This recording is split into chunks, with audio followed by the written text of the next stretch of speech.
action.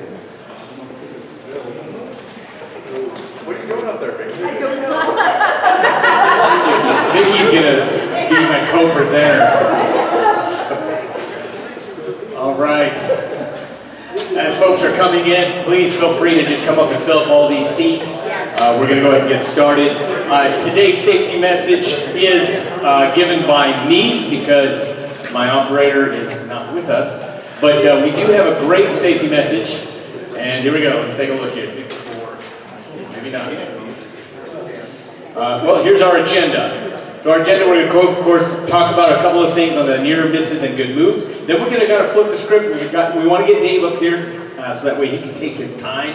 And that way you can answer questions and get all the heavy hitter stuff out of the way. And then, of course, we'll move on to dispatch. Eric has something they want to share. And also Tisha from facilities, Ashley, and then, of course, we have something from Anna. And then we're going to chat a little bit about the electric buses. So that's kind of neat. I think I'm excited about that. So let's take a look at our safety message.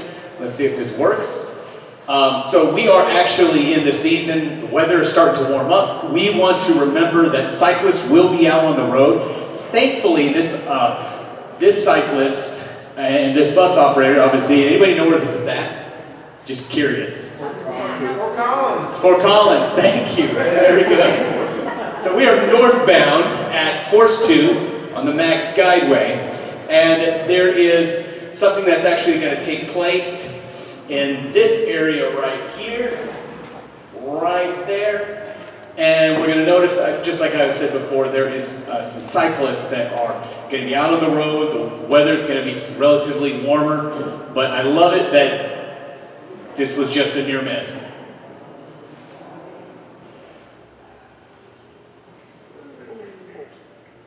See that? Nothing happened. I love that. And of course, he just resumed his route. But what's the takeaway on that? What would you say that would be a good defensive driving Smith system key for that?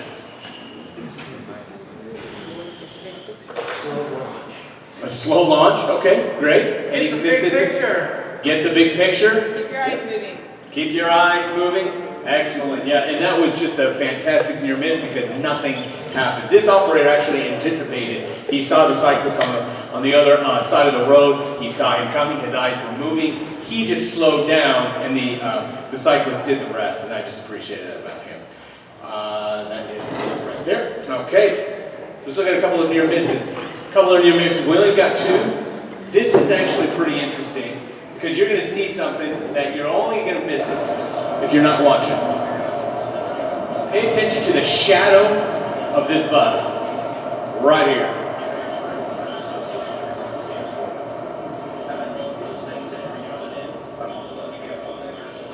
I don't know if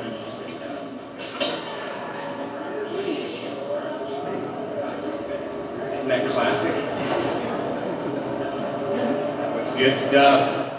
So obviously he was, the only way he was able to see this is he was watching his mirrors. And although we had to keep our mirrors going, so we're trying to protect that cushion of safety 180 degrees around the bus. And because he saw this vehicle in his mirror, he was able to hit his event marker and give us the fantastic near miss. And honestly, I don't even know who the operator was on this. Anybody watch? Is that you? Yeah, let's give him a hand. Just one hand. There it is. Classic. This is a classic. This is a juicy one. Here we go. Route 8, Remington College, or Olive College. And we had to stop it there. We can't show the rest of the video. That's not just playing. I don't even know why it stopped there. But yeah, that was juicy. Anybody know the operator of this one? Anybody? No? You don't? Can we say it? No? Okay. Probably explicatives probably just came right out. But I do just want to quickly just say that if you do have a really good near miss, just feel free to fill out the MVSS on the computer. We'd be happy to help you with that. This way it gives you the opportunity. Before I get to Mr. Major, I wanted to say that yes, if it's a near miss, we're gonna address that near miss. If we do pick up on something, we're not gonna be like scrutinizing, so you don't have to be afraid. If you're singing, picking your nose, we want to make sure that you are. We just want the near miss. Really, that's all we want. What you got, Steve? So I don't know if it was clear on that video, not this one, but the one right before that, where the shadow was behind the bus. Like, I think I talked to the operator, he said that it was at a railroad crossing. Yes. And there was a car approaching that was going to hit him, so he kind of truncated his stop a little bit to move on. So that was the heads up part of that. I don't know if you knew that or not. I did not know that part. Yeah, so he was at the railroad crossing, was watching that car approach, recognized it was going to hit him, and so he kind of eased forward so that he wouldn't get tagged in the back. So that was the heads up part of that. Solid. Thank you. Very good. That was very good. Really very good. Okay. So we do have a few things that just want to drop. This is what the good moves is something that the public shares with us. Sometimes they are internal of the city. Sometimes they're external of the city. And here's just a couple of. There we go. Yes, Jerry Disparty. Excellent customer service, went way over the top. I want to give him a hand. Go ahead and clap your hands for that guy. Did a good job. There we go. Let's see. Fix that. Yeah, everybody remember Brian? Yes. Excellent. Always informing our passengers, and of course, very positive. Excellent. Looks like we've got Bo, Hank, and Mike. They actually filled in and stepped in as models to be in one of our Transfort movies. They'll be hitting the scene. I think it's being filmed at the Cannes Movie Festival, and then here. It's a gripping tale of epic proportions. You do want to take a look at that, though. Thank you to Hank, Mike, and Bo. Let's give them a hand. Love the golf clap. Excellent. All right, Dave. I don't have any Darth Vader music. You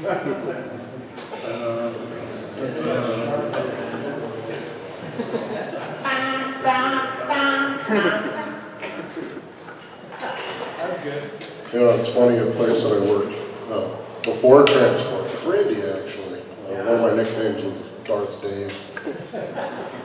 No, we didn't. You did. Good morning. Good morning.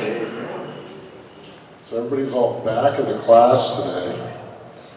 He's turning up the volume on me because he wants me to do this. And it's uncomfortable, so I'm not going to. You guys sit in the back, so I'll just come up here instead.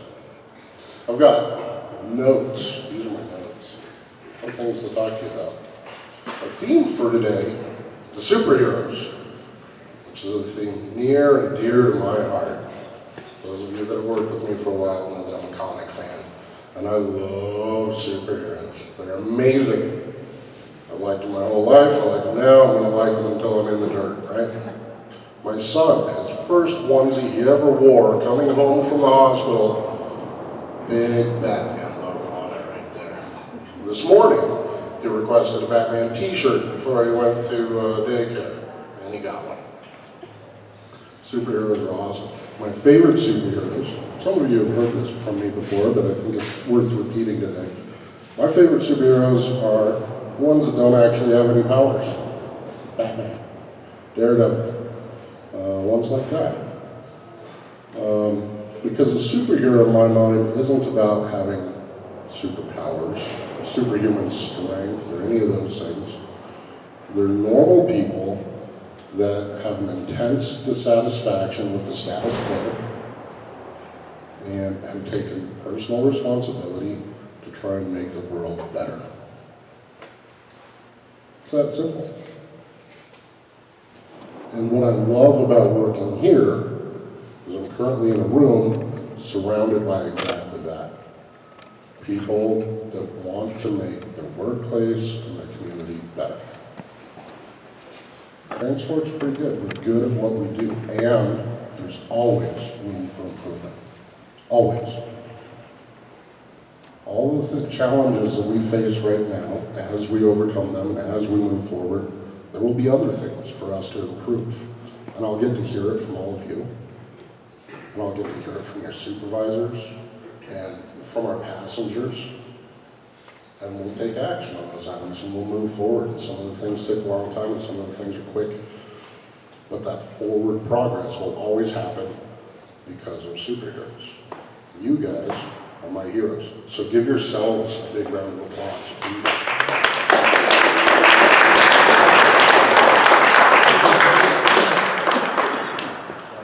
I picked up my son from daycare when we did Transit Worker Appreciation Day and brought him in here.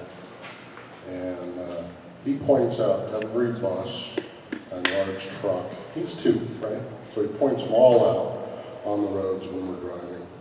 So I brought him in here and we got to meet a bunch of people and he saw these big, beautiful buses and his eyes just huge. So I took him on board one of the buses and I thought his tiny little head was going to explode. Like it had never occurred to him, there's an inside too, and you can go there. And he got to sit in the driver's seat. And I assure you, you guys are his hero too right now. So, next item that I had to talk about was this time of year is BFO time.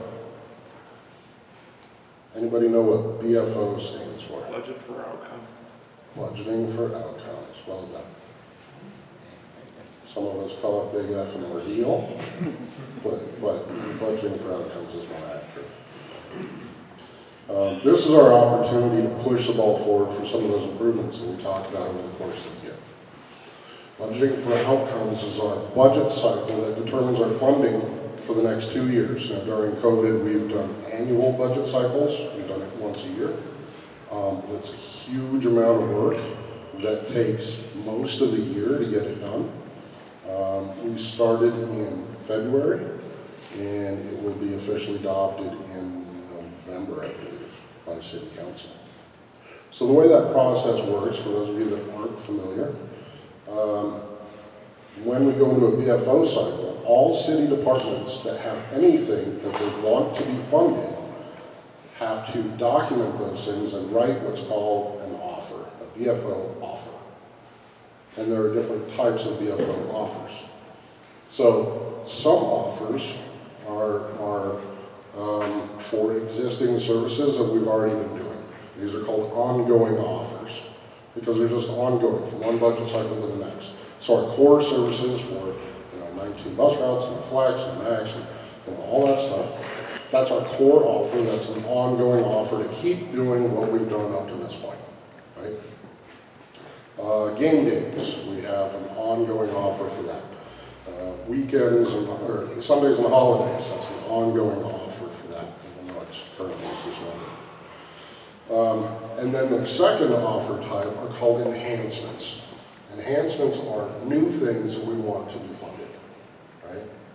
So let's say I want to build a whole new building and the city has to cover a portion of those costs and we've got federal grants for the rest of those costs. That portion that the city pays for, we have to write an enhancement offer for those funds. Sometimes they're one-time money, sometimes there's ongoing costs. I digress. There are other offer types where we're just going to concern ourselves with those 2 types we want, ongoing and enhancements. So for transport operations, we currently have 3 ongoing offers. Like I said, we've got our fixed route transit service, game days, and flex service actually is the 3rd one. And then we have 2 different enhancements that we're currently working on. So one of those is for additional security and support, being additional TSOs, additional transit supervisors to increase our safety, our security, and support for bus operators out there in the field, and increase safety and support for our customers. The other offer covers a much larger, wider range of things. And both of these enhancement offers are specifically designed to improve our workplace and the experience of our employees. That is the point of both of these. and public safety, of course. So, all of that said, do any of you have any questions or curiosities about the BFO process or about the offers that we're currently writing?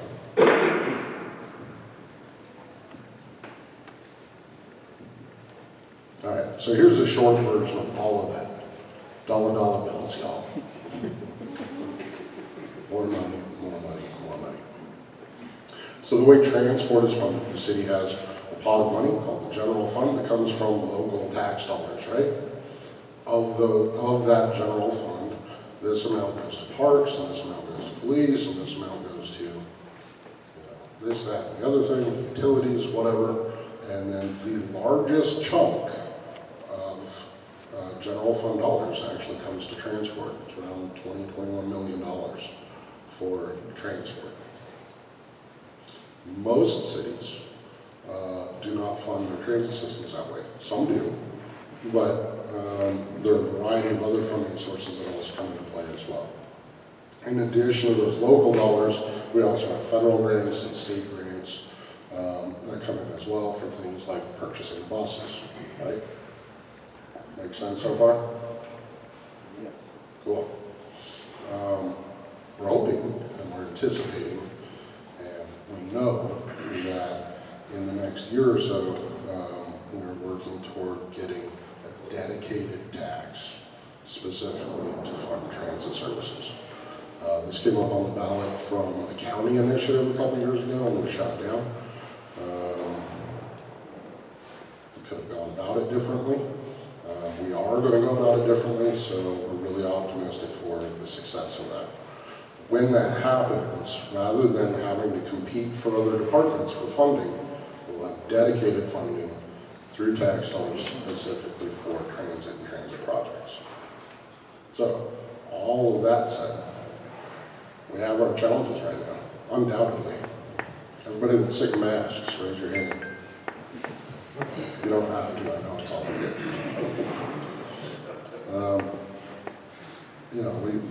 We've got an operator shortage. We're still trying to bring up our numbers. Everybody that's new, welcome. Thank you. And we've still got about 21 more positions that we need to fill. So we've got about a 20% vacancy rate right now, which is not a Transfort problem, this is a transit problem. RTD is on almost exactly the same boat with about a 20% vacancy rate. So all of the different transit agencies in the country, are doing what they can to try and move the needle on that, and so are we. So, all right.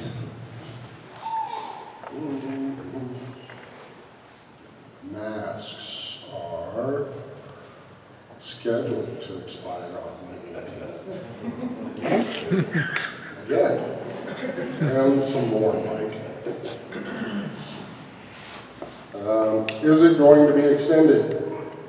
I heard on the news they're talking about extending. That was this morning.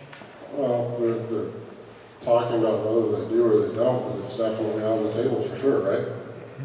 Are they going to extend it? I don't know. Are they going to break apart ground transportation versus air travel?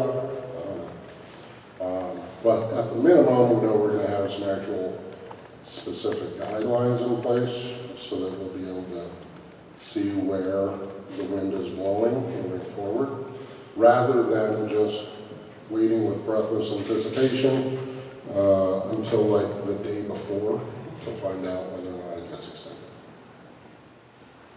So until then, breathe when you can, take care of yourselves, take care of your passengers, take your breathers when you can. Ashley. In addition to that, so the mandate says it's for any public areas. Now that the transit centers are open up to the public, when you're inside a transit center, you must wear your mask. So that's just a reminder. I know we haven't had to for the last couple of years. That's exactly what I was getting ready to talk about. So it's in the public-facing areas of the transit centers. So when you guys are in break rooms or someplace that's not open to the public, you can take the mask off. But if you're out in the lobby or something like that, you got a mask up, so do the customers. Questions? Comments? Are the transit center customer service reps giving out masks now? Are the CSRs giving out masks? I believe they have a supply of them. don't They have a supply, but it's kind of, if somebody really needs one and asks, they can give one out. It's up to their discretion, really, but they have them just in case. Just like the TSOs, supervisors, security have them just in case.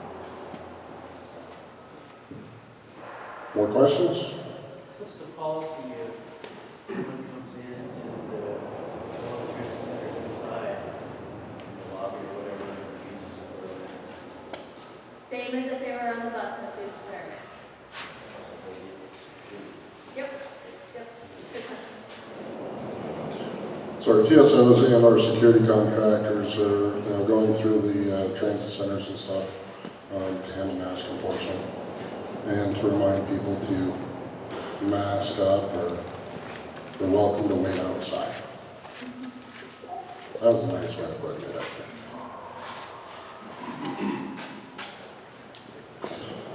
Okay. Our ridership is still sitting at about 50% of pre-COVID. As we hire up and as we're able to bring back some of the routes that we've cut, we anticipate those numbers to rise. They have been steadily rising over the course of the last year, so they are going up and up and up and up, which is a really promising sign. But as we increase our services, they'll increase their ridership as well. All right, that's all I've got for you guys. What do you guys want to talk about? Questions, concerns about anything in general, something other than football or basketball or baseball? Yes, sir. Do you have any dates set for some of those suspended routes to come back, or is that just still kind of TBD? It is specifically dependent upon hiring. As we staff up, we'll bring them back.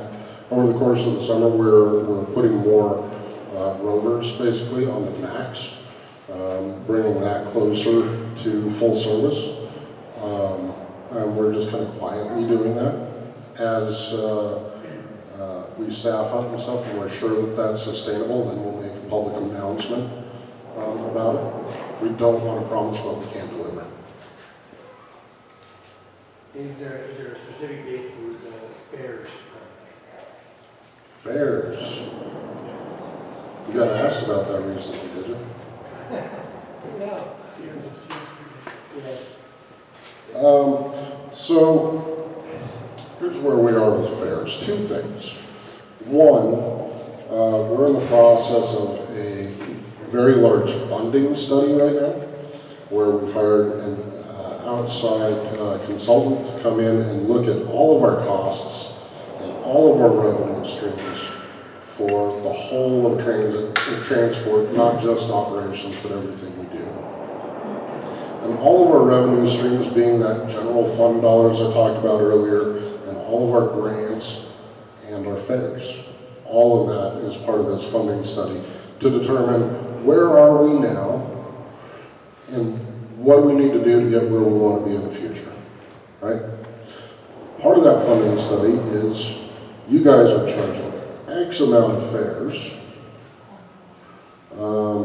and you're spending Y amount of dollars to calculate and collect those fares. Are you actually bringing in more than you're spending on fares? I have strong opinions on the subject. I'm sure some of you do too.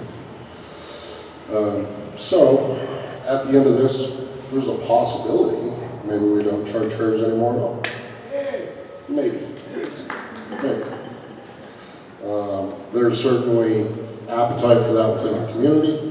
Some of our operators like that idea, some of our operators absolutely hate that idea. But there is appetite amongst the community and among the city council as well. Now, that was number one. Number two is, we haven't charged fares in about 2 years. TVMs, the ticket vending machines, are badly out of date. Basically, all the hardware in them is broken or no longer supported or out of date or whatever. So that needs to be replaced. In order to replace that stuff, we actually have to replace the doors on the thing. So basically replace the entire TVMs and all the equipment in them and the support contracts and all those things. Our point of sale systems and customer service have to be redone. Blah, blah, blah, blah, blah. At the end of the day, that's around $2 million in investments for us to start charging fares again the way that we used to.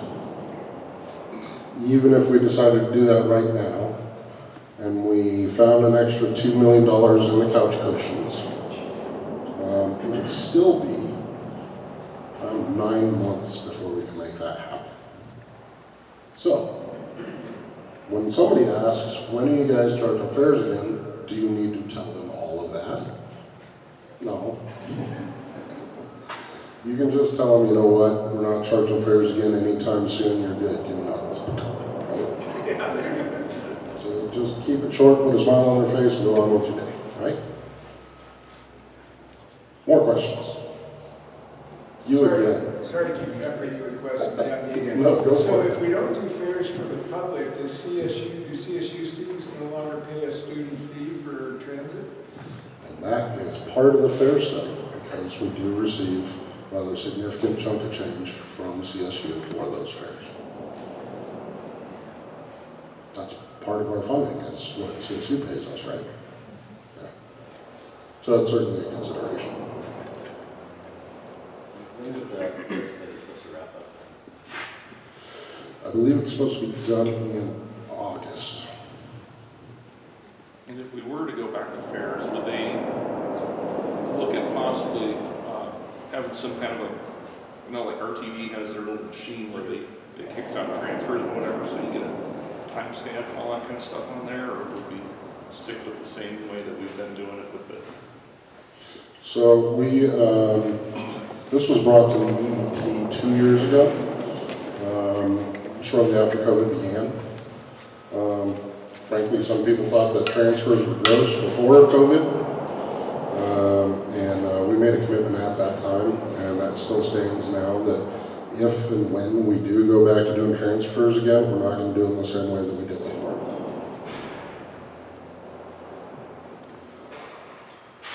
Dave, any idea how much we collected in fares in 18 when we were full blast? In 2018, we do, I don't. No. Anywhere near that? Um, To bring it back on board. I'd have to check with our finance guy to get a number. His name's Ian. He has that info. I don't. I have problems now. Or Yeah. one more, let's say we don't go back to fares, which, you know, whatever, is there a chance that you guys will get so the keypad works, so at least we can still keep track of bikes, P3s, you know, all that kind of stuff that I know that's important to keep track of, because at this point, no one's going to know anything. They just know who's on the bus, and it used to be ramp deployments and all that kind of stuff, so. It's definitely one of our considerations, because we need that information for National Transit Database reporting, NTD reporting annually.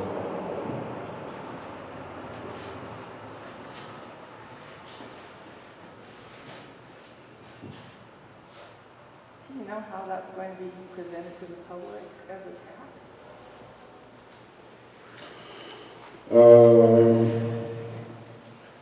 I'm a fan of it just telling them, give me money. But that's probably not going to work. I don't know. We'll probably work on that with CPIO, which is the Community and Public Involvement Office. Thank you. Did I get it right? I knew a thing. I'm proud of me today. Anybody else? Yes, sir. There used to be classes on how to function in the transit system, I've been told, and I've been exploring that phone app, you know, the Ride Transfort app. but I'm not getting very far with it. Is there a tutorial available online for how to use that? Because that would help me answer questions. I'm one of the new drivers and I'm really struggling answering questions, how to get from A to B. So you're talking about rider training. Yes.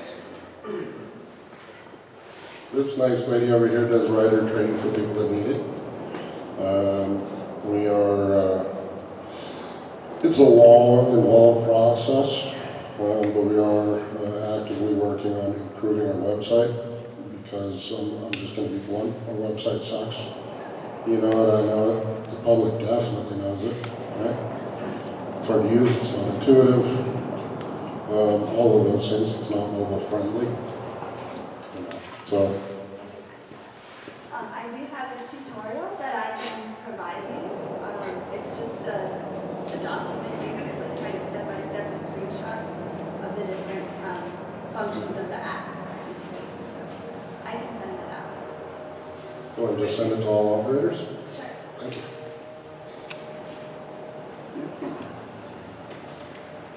Anybody else?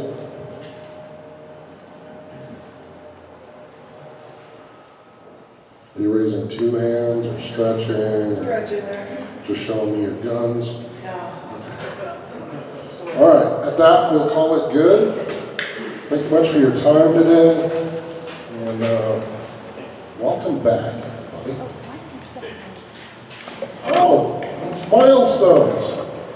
Cindy Rodriguez, Randy, Steve, John, Mac, Vicky, Maureen. Everybody give them a hand.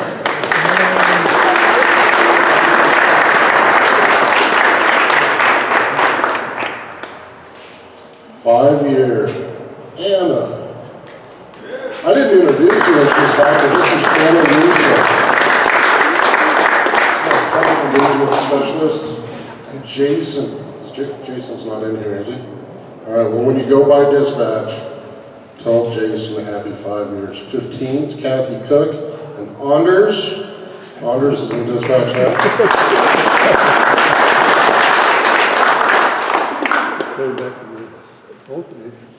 20 years. Liz Messenger and Diane.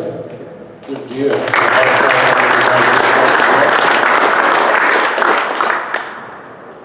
25 years. Tim Whitaker and Hank. Hank's due back tomorrow.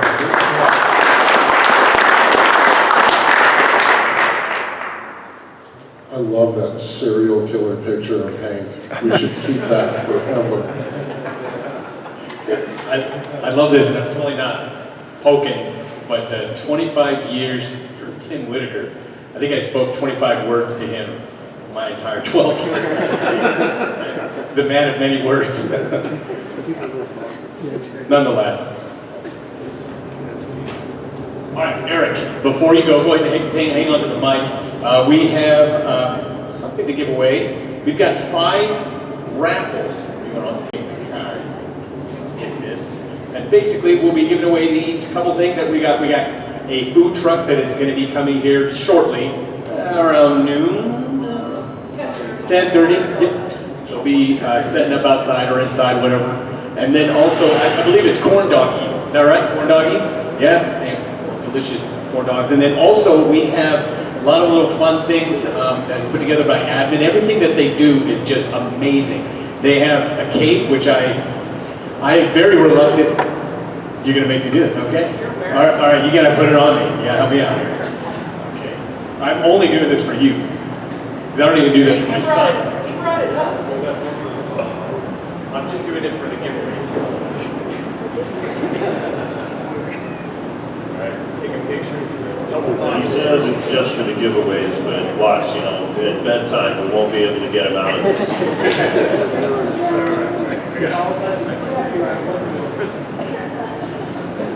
I thought it was a selfie.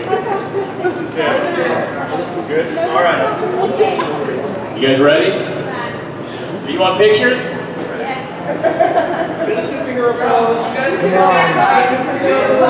Muscle up, Charlie. inside a man is his nucleus. There we go. All right, so we'll be giving away, here's a gift card. These are for, we have the other ones right there. I wasn't trying to take it.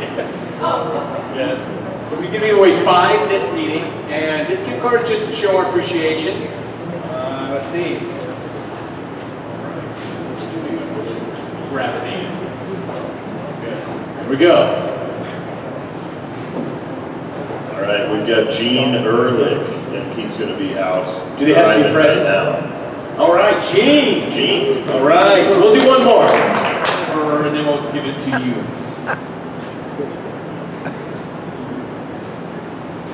And Kevin Brown. Right? Kevin Brown. There you go. Come right up. This.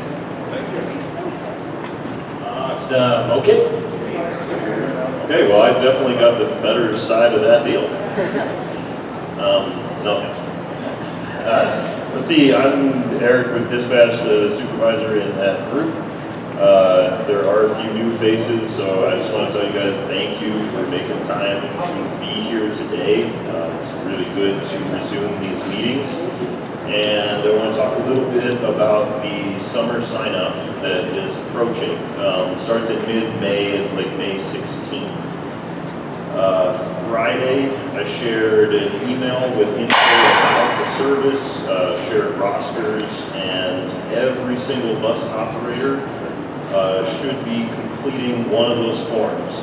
Either you're bidding on a guaranteed weekly roster, or you'll be completing one of those preference forms for me, so I can work with your scheduling week to week. Charles, would you, click that over. I just wanted to draw up a few comparisons kind of between what we're doing here in spring and what we'll be doing in summer. The really big difference is that max service, the sign up is planned to resume that 10-minute frequency and go, from the start of day till about 7 p.m. still. As Dave alluded to, we haven't necessarily guaranteed this to the public yet, but the napkin math of removing about 6 routes a day for CSU being out of session and adding back in 3 routes worth of max every day should be really comfortable for us to absorb. And over the summer, we'll still be doing less than we are right now. So just in terms of number of operators needed per weekday, there's 6 less. I'm expecting that I'll be able to sustain more operators off per day. That means our freedom to approve leave. And I can tell you throughout the spring, we were normally kind of limited to, I thought we could handle about 8 operators a day. We very often had more than that out of necessity. And operator volunteers really made a huge difference in being able to cover that and not lose service. So I see some of you out there. I know that many people have been stepping up and picking up extra days and extra shifts. It has made a huge difference. So thank you. The other piece of that is that a lot of people, honestly, through the spring, showed a lot of restraint in requesting vacation leave. It was not that common. So I want to encourage you guys to think about requesting leave in the summer, because it will be a little bit easier to approve. And I know that there's kind of some pent-up demand as you've all been patient with the short staffing situation for the last several months. I want you guys to get out there and have some time that is away from work. So please consider that. I do plan on starting to send out the monthly vacation calendars that give you a sense of where time off has already been requested. Honestly, I didn't send those during the spring because there was really nowhere that was a good place to show you, hey, plan leave at this time. It just was fruitless. I do want to resume sending that though when we get into summer scheduling. Let me see from up here, any other highlights that I haven't really touched on. Guideway skills shifts. Obviously, we're going to plan to bring max back to 10-minute frequency, and that means that there are about 125 shifts per week that require the operator to know how to run on the Guideway. Those are max backups. Those are any flex to boulder trips, because they do include the stations up and down the Guideway, and of course the max.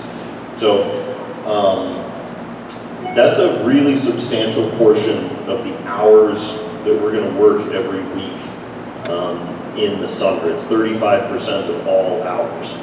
So when you think about rosters, I need you all to be aware that they were designed on purpose with a lot of these Guideway shifts planned in them, because if we don't have that spread out across as many of the operators that are trained to do it, we're really going to start to see disparity where if anybody is driving like one or none of those shifts, somebody else really by default is going to be driving 3 or 4 of them. And so I want to make sure that that's spread out as evenly as possible. Max training, we have a group that just trained last weekend, and it'll be another month, maybe 2 months, before we have another group that is ready to train. So that's a limiting factor, that we kind of know how many people we have. That's the resource we have to work with, and we're just going to be pushing to get as much participation with that as possible. Besides the skills shift kind of crunch, I do expect that summer should be a little bit more freedom, especially in regards to leave. So, with those kind of covered, I would just take questions if you guys have them about summer signups coming up, or any other questions that you have for dispatch in general. Ken? We're planning on time off or blocks of time off. You said you're going to put the sheets out like last year and look at what flexibility is up, it takes some time when it was low. Should we go ahead and put in time now before we start doing that, or should we wait to see where it's at? I would say at any point, if you are thinking that you have some flexible time that you want to take, like let's say come into dispatch and either preview with me or a dispatcher, just say, can I take a week in June? What does June look like? And we'll help you find the week that is the least requested right now and the easiest to approve. And I should note, with the spring sign up, I did take a few different explicit steps to kind of manage the short staffing. I need to revisit the email that I shared about that, which had like tier 3 operators needing to participate in AM and PM splits. I had limited the number of wait list, like pre-approvals, leave pre-approvals to a smaller number, and basically started that wait list earlier. And I may be able to relax some of those steps right now. I'm not ready to until I see a few weeks of scheduling summer and how it's actually functioning. But I am also hoping to back off of some of those as we get into an easier period for scheduling.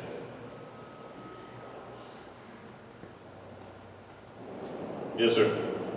So if you put in a request for time off, is there any way we can go back to what we used to do, kind of getting an idea of whether or not we are approved or not a little earlier ahead of time? Yeah. Waiting for the schedules to actually show up? Yeah. So it's an IT problem, basically. The system that shot an email back to the operator when I took a new request and evaluated it, like maybe I could pre-approve it, or I would set it to be on a wait list for approval. The system that sent you an email notifying you that the status had changed, that broke probably 2 years ago at least. I should tell you guys that I've always been processing your absences. I do it every week, and so if it has been more than a week since you requested something, if you log back into Clever Incidents and you look at that absence, you should see that it's either been pre-approved or it's now sitting on a wait list. And so definitely, if you have questions about that, I know it's irritating. There are a lot of limitations to that system that are not as convenient as I'd like them to be. But if you turned in a request 2-3 weeks ago and you want to check on the status, just log in, take a look at it, and you should see the updated status there.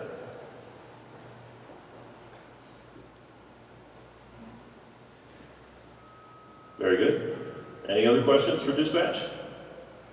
Any concerns about summer coming up? Okay. I'm going to just remind everybody, please complete your bid forms. We'll start actively really hassling people tomorrow. But if you do it yourself, then I don't have to find you. Thank you. Okay, so before we get facilities up here, yeah, give him a hand.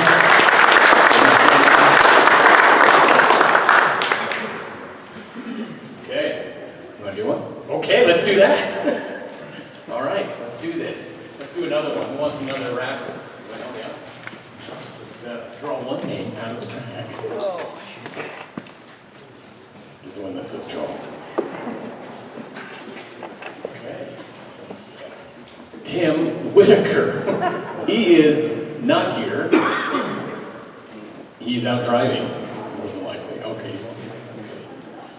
Responsibility. Okay. George White. George. You mean Ed? Ed? George White. Is Ed here? All right, well, he gets a Starbucks gift card. Thank you. I don't know why they said George. You do? So both of those, go ahead and slide these in here, and we'll make sure that they go inside their mailboxes. And then we'll give a couple, how many we got left? We got one more left. We'll do that one later. Yeah. We also have a new class of 4, and I would like for them just to kind of wave and just stand up, tell us your name, and a little something like happy to be here or something like that. Yeah, who's your favorite superhero? There we go, thank you. See? Creative, I love that. All right, you can stand up, tell us your name and your favorite superhero. Jeff Killian, Spider-Man. Eva Matthews and Batman. Batman, yes. Okay. Wolfgang Burton, probably Tony Stark. Iron Man. Nice. Travis Madrid, and I am my own superhero. I like that.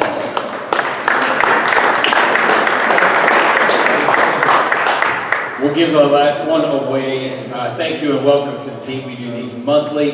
They are required to be here, and you can always work out some exceptions. We are being recorded, so we're going to see if we can get this put up on our own YouTube page for the operators for you to view. Okay, so standing in for facilities, Tisha is unable to make it here. Is Anthony in the house? Oh, there he is. Anthony's in the house. Oh, yeah. Yeah, you want to get up here? Hello, everybody. I know Tisha couldn't be here today, so she just wanted me to get up here and kind of speak on our department's behalf. So for those of you who don't know me, my name is Anthony. I'm the lead maintenance technician for Transfort Maintenance. I've been with the city for about 5 years now. I think most of it's been with Transfort as well. So like I said, I know I see a lot of new faces, so I just kind of wanted to touch base and let you guys know what we do as a department. So we're the ones out there cleaning up the bus stops, changing the garbages, repairing what we can. mostly the transit centers, the MAX, Guideway, and we've recently taken over the bus stops around town, so we'll be getting the garbages at those and kind of doing what we can. We're a small department, but we're a proud department, so I think there's only maybe 7 of us from top to bottom, so I just wanted everyone to kind of just stand up and introduce themselves real quick, that way you guys can familiarize yourselves with our faces. And if you need something, feel free to ask. I feel like most of us are very approachable. I would prefer that you guys go through your official channels. It makes it a little easier on us sometimes when we're out there working in the weeds or doing what we do. If you guys come up and tell me something, I would like to say I'll remember, but usually I get busy doing something and I'll kind of forget. So I know the EET has a lot of recommendations that come through that we look at and try and do what we can. Like I said, I've had drivers come up in the past and ask me if we can fix something or we can do something. And even if it's not our area, sometimes we'll try and help out, or if I can lead you to the person who can help you out, I'll be more than willing to help. So like I said, if you guys need something from us, just find one of us, come up, tell us what it is, and we'll do what we can. So can I have all the maintenance guys come up here real quick? And like I said, we'll just introduce ourselves real quick, and maybe I'll just have a few questions, answer a few questions afterwards. So if you guys have anything, just think of it, and we'll go through there. So, my name is Ryan Quintana. I've been with this city for almost 4 years now too. Hit me up if you need anything. I'm Elijah Perdomo. I've been with the city for about a month. Hey, Elijah. Paul McIntosh, I've been here for about 2.5 years.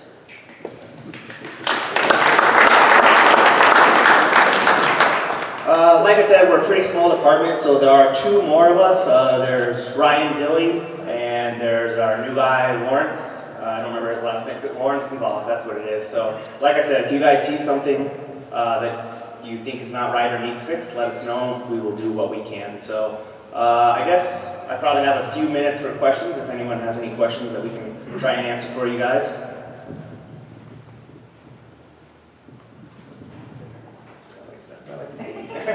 That's good for us. So, like I said, we are around. If you guys need anything, just let us know, and we'll help how we can.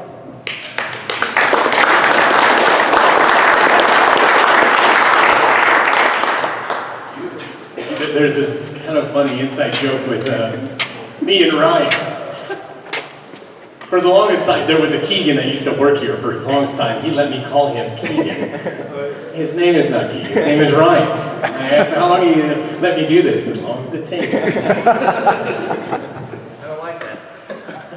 Good morning, everybody. For those who don't know me or forgot about me, I'm Ashley Jaramillo, the Safety Security Supervisor. So let's talk about SRM. SRM could not be here today, and I've been taking a more active role in being a partner just because they are understaffed like we are. So I was going to ask if anybody knows what SRM stands for, but Charles put that up there for you. So Safety Risk Management, SRM. Does anybody know what that means, what they do? Dave, what do you think? Tell me stuff I can't do. Yeah, sometimes they are the bad guys and tell you things that you can't do. Basically, they're just running our city safety program, risk management. So anytime that anybody is in an incident that involves property damage or personal damage, if somebody gets hurt, that's passengers or public or employees, they handle that stuff. They're great partners with us. Most of that is done, I'd say, behind the scenes with management, myself, and SRM. So if there's anything that you ever need or want or just think, maybe that could be done a little bit safer or a little bit differently, just let me know and we'll look at it. So we're always looking at that stuff. I'm trying to think. Oh, they did tell me today that one of the things that they wanted to talk about is while you're doing your pre-trips or while you're on your buses, or even in the pool vehicles, make sure you know where any of the emergency documentation is. So you're looking for your registration and your insurance.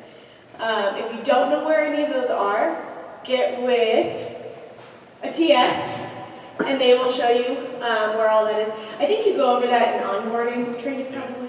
Yeah, but I mean, it's one of those things that if you're never in an incident and never need it, then when you are in an incident, 5, 10, hopefully never, but years later, you might not know where it's at. So just double check where all of that is. Dave took my my mask mandate stuff. Lastly, a little preview for next week, or next month. So we are trying to make this safety security program with Transfort bigger, better, brighter. We have Jennifer in the back, who's our assistant, who's amazing. The TSOs are on my team. So I've been looking at different trainings that we could do. So if anybody has any ideas for, hey, I want to learn more about this or train this for safety security stuff, just let me know. We're looking at reinstituting our safety security committee. I know KB is really excited about that. Yeah. So next month, the majority of the meeting will actually be de-escalation training. I know that many people are really excited for that and have been asking for that. So we will have de-escalation training for, I'd say, most of the meeting next meeting. And we might have some additional people throughout the city to join us, but it will be for you all. Does anybody have any questions for me? All right.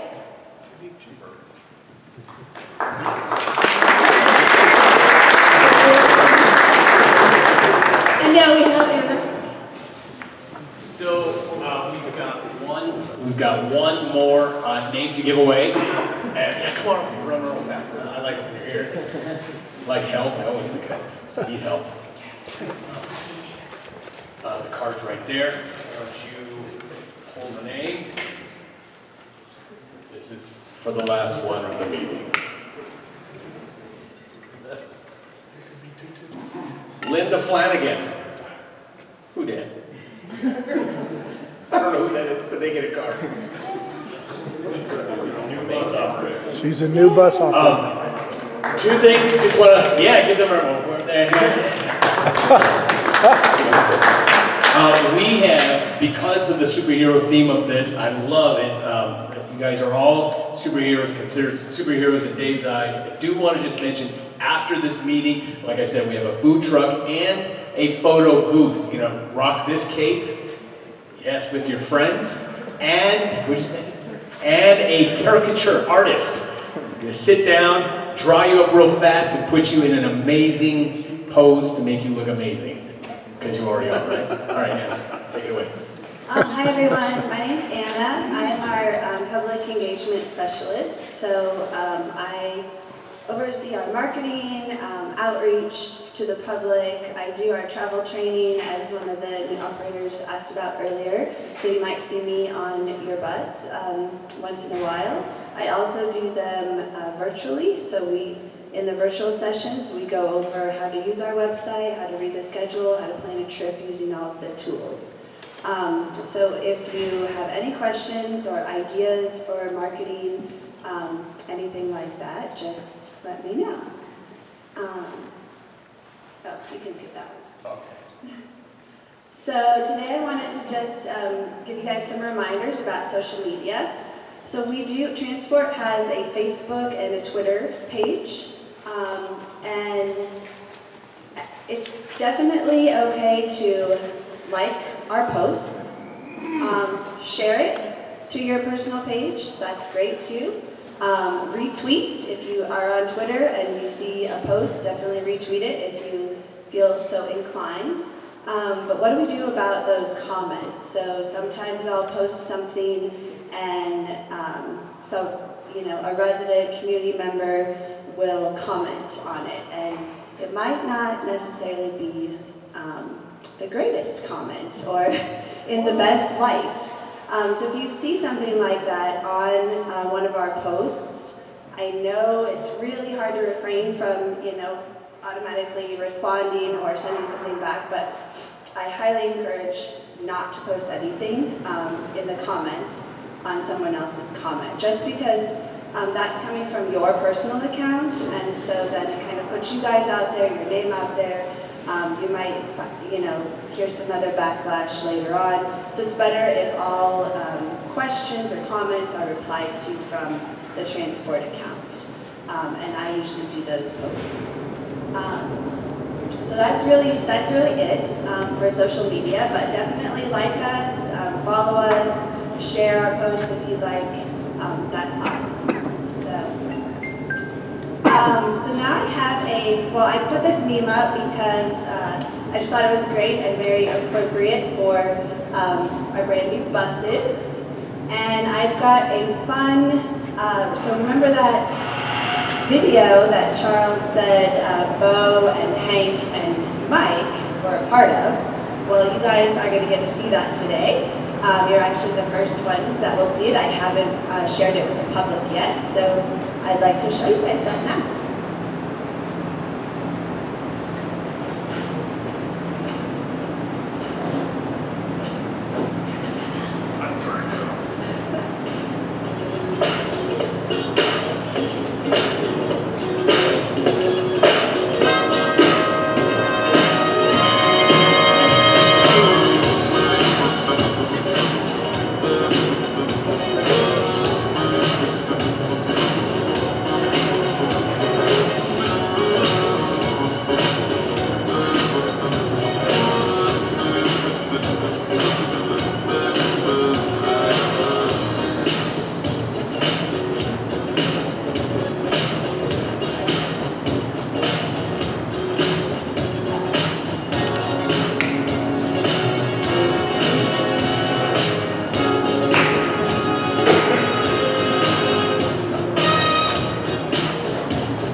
What do you think? Exciting? So a few weeks ago, we were out here filming in the parking area over here. So if you saw us out there, that's what we were doing. And it's amazing, like 6 hours of filming for about a minute and a half of the video. But yeah, we're super excited, and we just wanted to kind of highlight, where Transfort has been in the past and where we're headed in the future, and especially with our brand new electric buses. Next slide. Oh, yes, there is. So we are holding a public event to kind of reveal the buses. It's a two-part event, so its first hour is near City Hall, and we'll have speeches by Drew and the mayor and Michelle from our sustainability office, and then the bus will move from there down to Old Town, and it'll stay there for the remainder of the afternoon for the public to kind of hop on and take a look and just ask us questions. So if it's your day off and you feel like coming to one of those events, please do. The more the merrier. Any questions for me?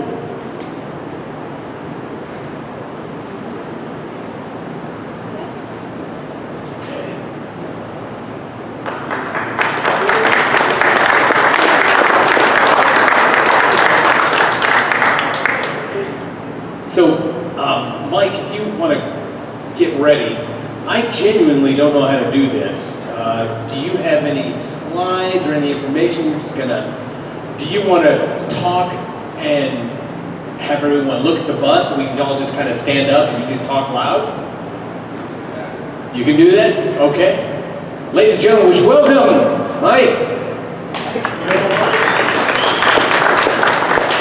I don't know what, I'm really just here to answer any questions you might have on these things. I'm not an expert by any means, but I can try to answer any questions right off the bat that you guys have about them. So, are there any things right off the bat that anybody wants to know about? Well, okay. What appeared to be a drone shot or whatever we saw on top of the bus. What are the white things? So, good question. There are 4 units actually. There are 3 batteries and the air conditioning unit are on the roof. powered by the batteries. The bus has 6 batteries on it. There's 3 on the roof.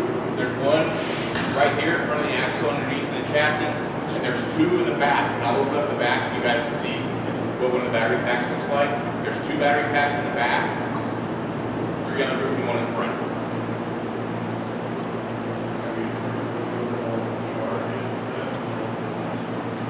No, the factory says they'll go about 165 miles. I'm guessing it'll be more like 140, just because of terrain, how much we use the heaters or the air conditioners, or you know, just the driving in general. I'm guessing it'll probably go closer to about 140, maybe 150 miles. We have a battery, we have a problem on the go-to is always 90 battery. So what do we do on these buses? Is it a similar process? Similar process, because this is basically a gigantic computer. It's all electric, right? So if generally there's any kind of issue, back to the go-to's knife it, same thing on this. The knife switch is a little different on this one, but it's basically going to be the same thing, because again, the entire thing is electronic. So it'll just, for instance, we've already had a couple issues where we had to just get out, shut it off, give it a little bit, turn it back on. Okay. I had that same question On the range, yeah. So since we've just been playing with them a little bit and practicing and getting a little indoctrinated into it a little bit, you know, we don't have a good, once we start training, actually testing them, we'll get a better idea about how far they're going to go. I think we've got 5 routes that we're going to test them on, just to see how long, how far, and then when we get back, how long it's going to take to charge them. So so far we've gotten bus 119 down to 37%. And it took an hour and a half to charge it. Yeah, so it didn't take that long at all. That was my question. I was going to ask how long they take to charge. Yeah, so we haven't got to play too much with it. So when you guys were practicing on 119, we tried to use one bus and try to get down as low as we could, so we could just try to figure out how long it was going to last, or how long it was going to take. Because we get them down to 65%, it charges within a half an hour or less. So it just like buzzes right up. What happens if I lick the battery terminals like a 9-volt? I don't think you'll even remember anything from then on out. We won't be able to find you. Yeah, we probably won't. Yeah.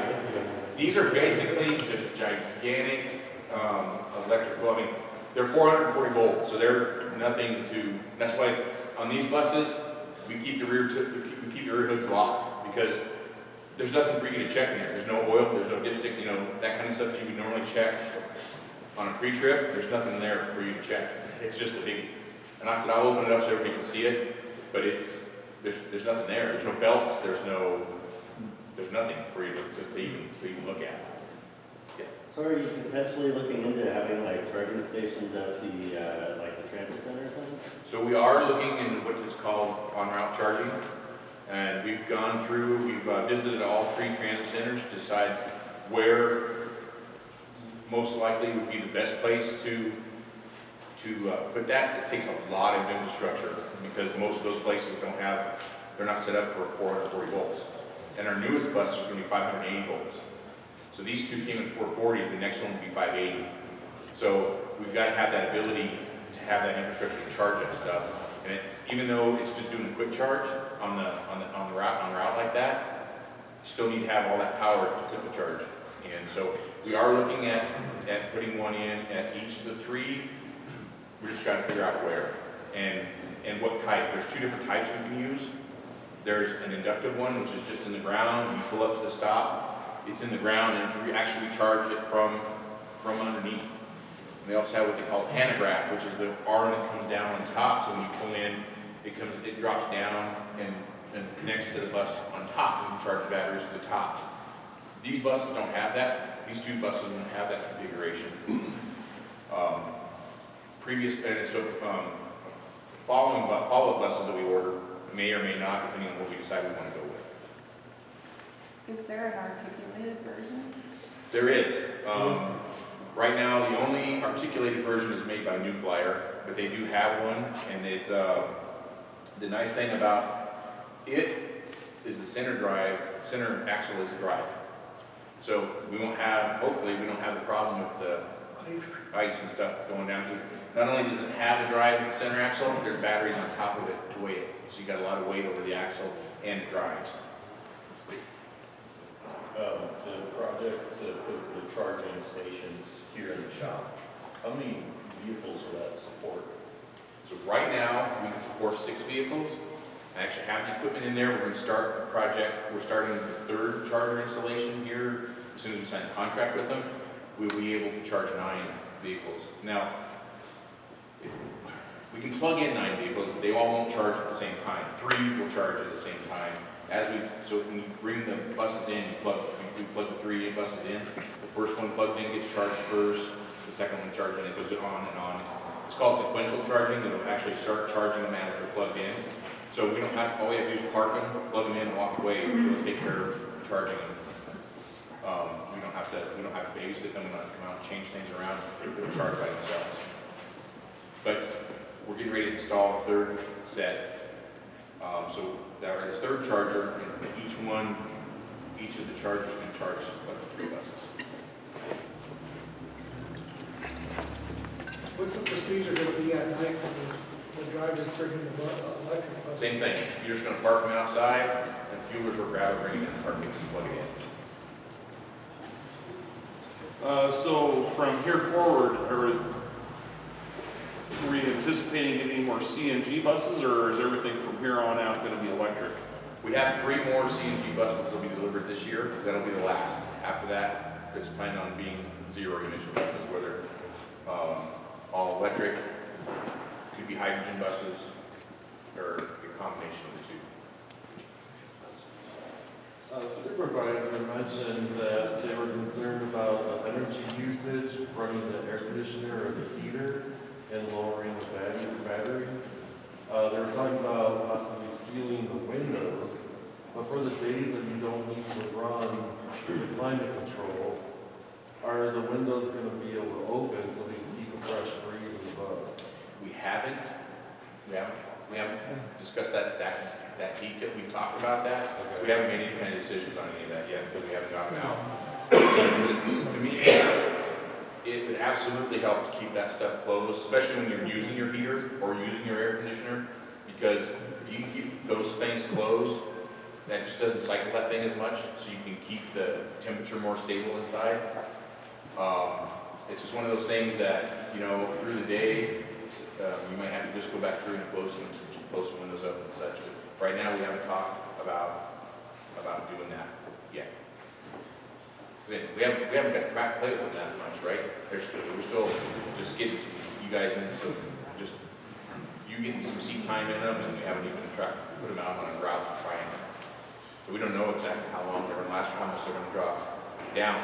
The manufacturer said that that 165 miles that the salesman, the 165 miles, that's full what they call a hotel load, which is the AC on or the heater on. And one thing about these, we have a diesel-fired boost heater, so it will not use all the electricity. It does use, it has a little diesel heater that will help that, because the heater draws more energy than the air conditioner does. Yes, quite a bit more. So we chose to go with the diesel-fired booster heater just to help that. It heats that bus up fast, really fast. So that way we're hoping that maybe there won't be a need to do that. There are days that it'd be nice not to, because I like opening the windows on the bus. I like that breeze, so if they're all sealed up, I just feel like it'd be really confined, really dry, stagnant air in the bus. So I like the fresh air. I totally understand that, yeah. And dry stagnant is a nice way to put it. It is, yeah. Especially on certain routes, it gets smells too, Take it back. Is there any other questions? Yes, sir. Out of curiosity, just when they delivered them, because of the range, do they have to stop all along the way from the plant, the manufacturer did? They were trucking. They were trucking? Yeah.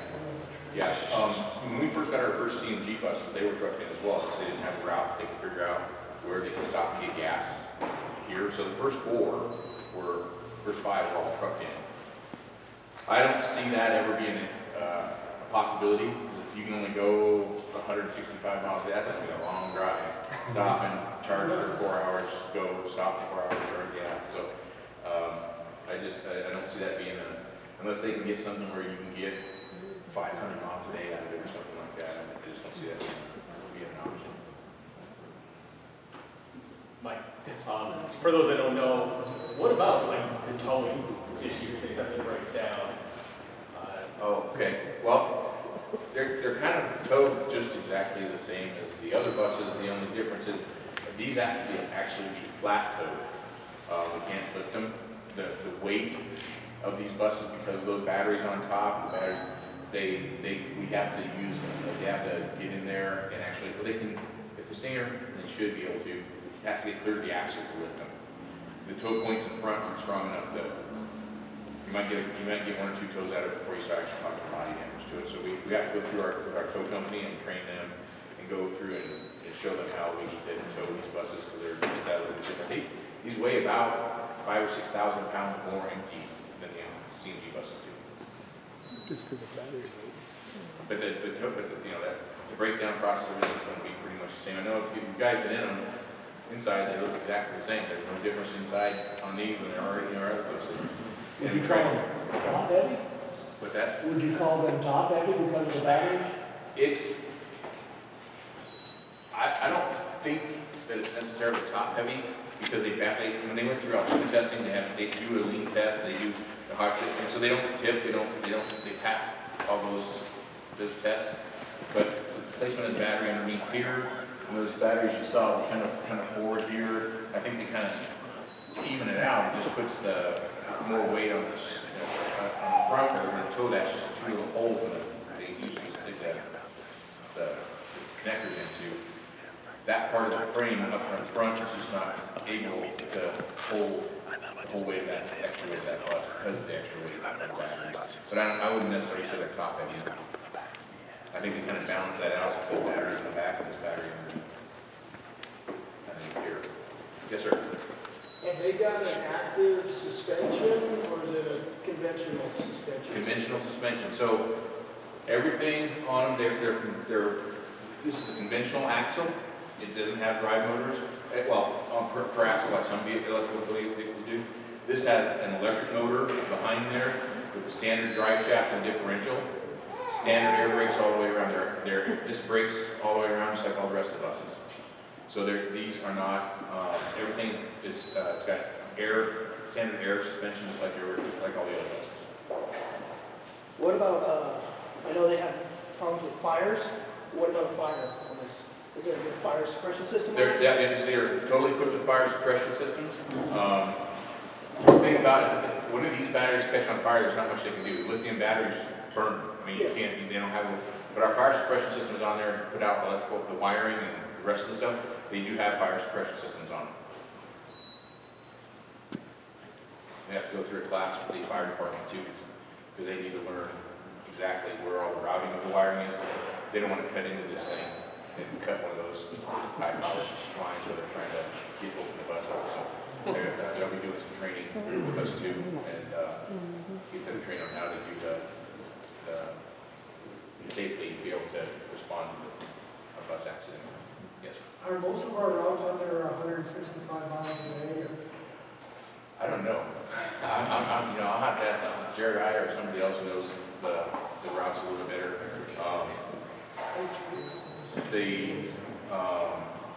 Initially, our plan was to use them on the home route because it's like 117 miles a day, the longest home route. But that being said, there's 11. We're gonna have 11 total here pretty soon, by probably the end of 25, maybe. So we've got to figure out a way to use them. The rest of the fleet can't just put 11 buses on the horn route. I think we have several. We picked 5 routes that we thought would be a good representation of what we can do.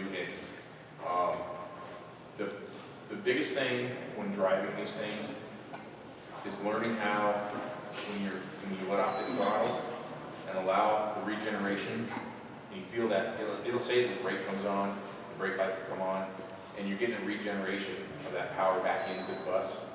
So that all we can do all day long to help that will help extend the range of the bus. If you're thinking, if you think, well,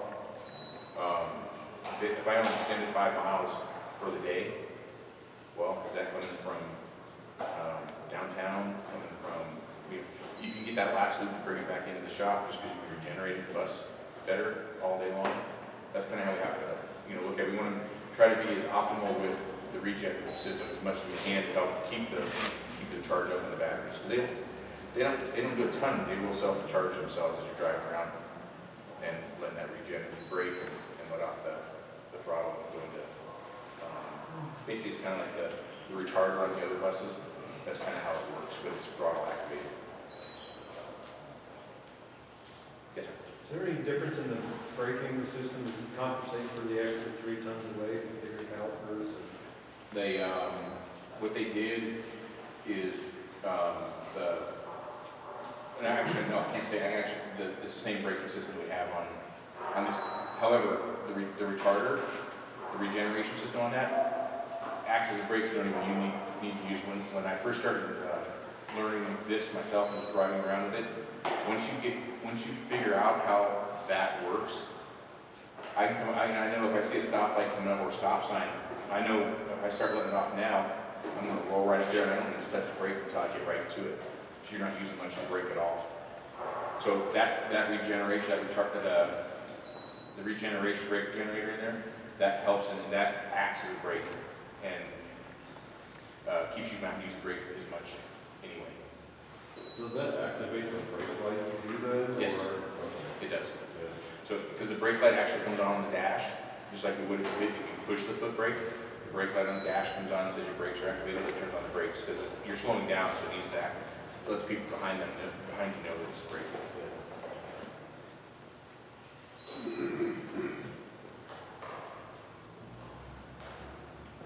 If you don't have anything else, I'll open up the back so you can kind of see what the battery packs look like and what it looks like in there. And I can answer any questions if you'd like.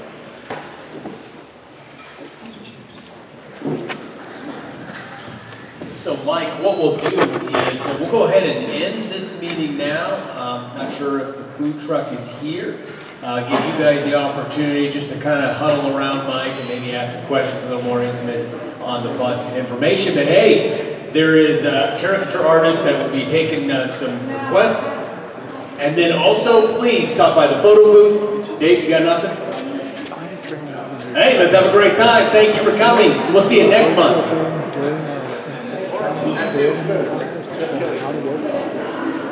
That would be great if you could add it to our schedule. Do it. I didn't realize it was Yeah, I didn't either. And I just made that tutorial for one of our customers, and it's just a Word document.